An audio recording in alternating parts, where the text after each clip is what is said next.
Bien qu'on soit tous les deux artistes plasticiens, on a quand même des pratiques assez différentes. Moi, je peux beaucoup utiliser la peinture, le dessin, la sculpture. Il n'y a pas forcément de médium prédéfini, mais la part du numérique est de plus en plus importante. Et surtout, elle est en écho avec l'époque à laquelle on vit. Je pense que c'est pareil pour toi, Thomas, même si c'est plus basé sur la vidéo, tu dérives plutôt vers le numérique aussi. Terrarium, pour nous, c'est l'occasion de faire se rencontrer nos pratiques. Elles sont similaires parce qu'on est tous les deux artistes plasticiens, mais les médiums qu'on utilise en priorité sont assez différents parce que c'est des outils qui s'imposent à nous et qui sont dans un quotidien tout numérisé et qui me semble intéressant au moins de dompter et de pouvoir apporter un regard critique là-dessus. Là où on se rejoint aussi dans nos pratiques, c'est qu'on utilise toujours les outils pour ce qu'ils peuvent interroger sur notre monde, sur nos pratiques, sur les questionnements. Ces dernières années, on a eu l'occasion d'utiliser la photogrammétrie, qui est une technique qui permet de scanner des objets à partir de photographies et d'obtenir un modèle en 3 dimensions. C'est quelque chose qu'on a pu utiliser séparément au travers de différentes pratiques ou de différents ateliers. Et cette pratique, elle nous a intéressés parce que, bon, d'abord, c'est un excellent outil pour pouvoir transférer des objets du monde réel dans un monde en 3 dimensions. Mais on s'est aussi rendu compte des limites de ces outils.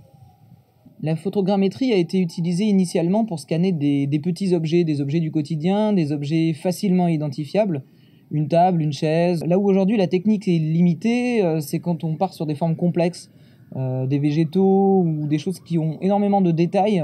Dans nos pratiques précédentes, on a eu l'occasion d'être en échec des fois avec des rendus inattendus. Ce qui se passe, c'est que on s'est dit que ce serait intéressant d'exploiter le résultat inattendu et les errements parfois du logiciel et d'en faire peut-être d'essayer de créer quelque chose à partir de ça. C'est quelque chose dans lequel on se rejoint au niveau de nos pratiques.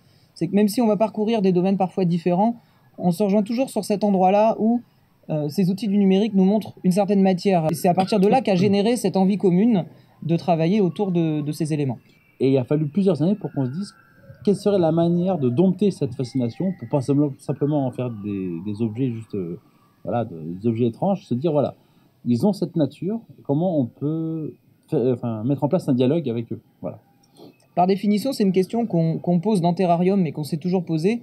C'est comment, quand on met des outils, même des outils très techniques, très complexes, des outils très contemporains, très actuels, des nouvelles technologies, quand on les met dans des situations un peu délicates, ces outils vont continuer à fonctionner, mais ils vont produire des résultats un peu imprévisibles, qui vont trahir la manière dont ils ont été conçus, et qui vont traduire aussi une certaine manière de penser le monde, d'envisager le monde. Ça, c'est ce qu'on a voulu faire par le biais de Terrarium. Donc c'était la première question à se poser. Quel est notre sujet? Quel est notre motif même, si on fait un parallèle avec la peinture? Et très rapidement, on s'est dirigé vers la forêt. Pourquoi la forêt? Parce que c'est quand même un environnement complexe, très fouillis, où la présence humaine est la moins visible, même si elle est liée de manière latente, permet aussi de s'éloigner un peu du scan d'éléments artificiels, d'éléments industrialisés, des choses du quotidien. Voilà, on a quelque chose qui, on va dire, je n'ai pas envie de dire premier parce que ce n'est pas le cas, mais en tout cas qui est le plus naturel possible dans ce qu'on avait à portée de main. La forêt, pour nous, c'est une ressource assez intarissable de recherche et d'expérimentation parce qu'il y a toujours un côté sauvage et inattendu dans la nature. Ça nous plaît de retourner dans la forêt pour confronter ces outils, à la fois quelque chose de très technologique, de très avancé, et quand tout d'un coup on le confronte, on le ramène, on le fait travailler dans un univers, dans un décor qui est très naturel, il se passe souvent quelque chose d'intéressant. On a établi un protocole et on est allé dans la forêt. Alors la technique consiste avec un appareil photo, à faire un tour à 360 degrés autour d'un arbre. En prenant une série de photos, entre 30 et 50 photos, on peut arriver à nourrir le logiciel pour qu'il puisse recomposer l'espace qu'on a scanné. On a photographié voilà, une quarantaine à peu près d'éléments pour obtenir une base d'à peu près un bon millier d'images pour venir nourrir le logiciel. Une fois qu'on a récupéré ces photos, on a déjà effectué un tri qui correspondait à chacun des objets scannés, et on a pu du coup les injecter dans un logiciel qui recompose à partir de plans en 2D un objet en 3D, un objet qui se situe dans un volume. Et à partir de là, on a pu commencer à manipuler cet objet. Ce qui est intéressant avec ce genre de logiciel, c'est que on envoie un peu une bouteille à la mer, ça travaille, et on reçoit un résultat. Et c'est toujours un grand moment parce que ce résultat, il est très inattendu, il est très aléatoire, on ne sait jamais même si ça a marché, on a eu beaucoup d'échecs, on n'avait juste rien.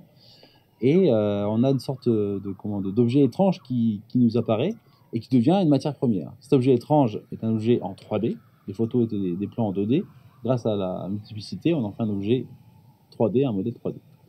Une fois ces scans obtenus, on les a triés pour trouver ceux qui étaient les plus intéressants. Parce qu'évidemment, ce qu'on cherchait à faire, c'était de mettre en échec le logiciel et de le forcer à nous donner des résultats inattendus. Un objet qui est parfaitement scanné, à part sa perfection, il n'a rien d'autre d'incroyable. Nous, ce qui nous intéresse, c'est ceux où il y a une partie qui peut être de l'ordre de l'hyperréalisme, mais tout ce qui n'est pas compris, tout ce qui était en arrière-plan, ce qui était en fond, tout ce qui est mal interprété, est pourtant connecté à cet hyperréalisme et crée presque de l'abstraction. Donc dans un seul objet 3D, on passe de l'hyperréalisme à l'abstraction. Une fois tous les scans sélectionnés, ça nous a donné accès à une base de données de toutes ces photogrammétries qu'on a ensuite utilisées pour recomposer une forêt virtuelle. Pour cela, on les a insérés dans un logiciel qui permet de créer des jeux vidéo, ce qui nous donne une certaine liberté pour pouvoir se déplacer, déplacer les objets, recomposer l'espace. D'une certaine manière, quand on commence à avoir tous ces objets 3D dans cet outil, on peut commencer à vraiment composer un espace comme on compose une peinture, comme on compose n'importe quelle œuvre d'art, parce qu'il y a vraiment l'idée de la matière première qu'on agence, qu'on change, il y a des rebuts, il y a des choses qu'on garde. Vraiment, il y a la notion de composition est vraiment la base peut-être même de l'essentiel de Terrarium. Une fois cette forêt recomposée, il s'est posé la question de sa représentation. L'idée, c'est comment on peut présenter cette forêt virtuelle tout en restant en accord avec notre mode de travail. On ne voulait pas que le spectateur puisse se déplacer dans la forêt librement comme dans un jeu vidéo. On voulait garder cet espace de contemplation. On voulait garder une certaine distance dans laquelle la personne qui regarde ne puisse pas forcément aller là où elle veut.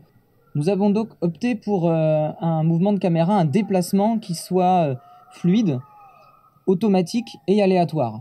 Ça permet de donner une œuvre qui est potentiellement infinie, c'est-à-dire que quand on la regarde, on ne repassera jamais par le même endroit, on ne prendra jamais les mêmes chemins, et à chaque fois c'est une exploration nouvelle.